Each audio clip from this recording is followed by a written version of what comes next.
Better choices multiply in good company. இந்த ஒரு simple வரி ஆழமான உண்மையை கொண்டுள்ளது. நம்ம சுத்தி இருக்கிற மக்கள் நாம சிந்திக்கிற, தீர்மானிக்கிற மற்றும் வளர்ற விதத்துல பவர்ஃபுல் இன்ஃப்ளூயன்சஸா இருக்காங்க.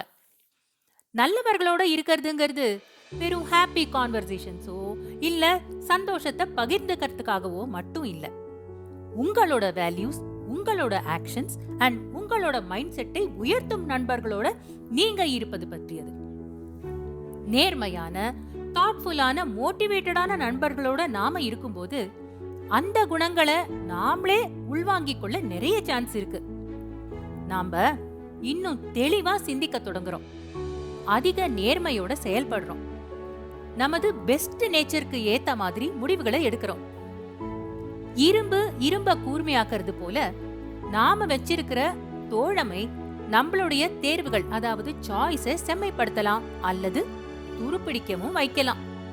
உதாரணத்துக்கு, ஒத்த திறன்களை கொண்ட 2 ஸ்டூடெண்ட்ஸை கற்பனை செஞ்சு பாருங்க. ஒரு மாணவர் கிளாஸஸ் எல்லாம் ஸ்கிப் பண்ற, அடுத்தவங்களுடைய முயற்சியை எல்லாம் கிண்டல் பண்ற, டிஸ்ட்ராக்ஷன்ஸ்ல மட்டுமே கவனம் செலுத்துற ஃப்ரெண்ட்ஸோட தன்னோட நேரத்தை செலவிடுறாருன்னு வச்சுப்போம். காலப்போக்குல என்ன ஆகும்? இந்த மாணவரும் கவனத்தை இழக்க தொடங்குறாரு, சாக்கு போக்குகளை சொல்றாரு, ஒரு ஆவரேஜ் லெவலுக்கு செட்டில் ஆயிடுறாரு. இதே இன்னொரு மாணவர் படிக்கிறத வேல்யூ பண்ற, ஒருத்தருக்கு ஒருவர் என்கரேஜ் பண்ணிக்கிற, லாங் டர்ம் கோல் செட் பண்ணி அதுக்காக உழைக்கிற சகாக்களோட தன்னை சூழ்ந்துக்கிறாருன்னு வச்சுக்கோங்க. நேச்சுரலி இந்த மாணவருடைய சாய்ஸஸ் பெட்டராகவே இருக்கும். ரெகுலரா ரிவைஸ் செஞ்சு, கேள்விகள் கேட்டு, மோட்டிவேட்டடா இருந்து, இப்படி சீக்கிரமே அவங்களுடைய பாதைகளும் வேறுபடுகின்றன. அவங்களோட தனிப்பட்ட ஒழுக்கம் காரணமாக மட்டும் இல்ல, அவங்க வச்சிருந்த சகவாசத்தின் காரணமாகவும். சுருக்கமா சொல்லணும்னா, சிறந்த தேர்வுகள் எளிதாகிவிடும் எப்போ சிறந்தவற்றுக்காக பாடுபடும் மக்களோட இருக்கும்போது.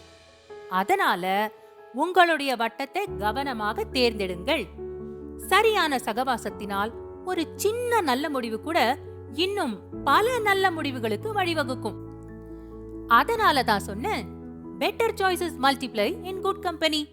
என்ன, குட் கம்பெனி மல்டிப்ளை பண்ண ஆரம்பிச்சிட்டீங்களா?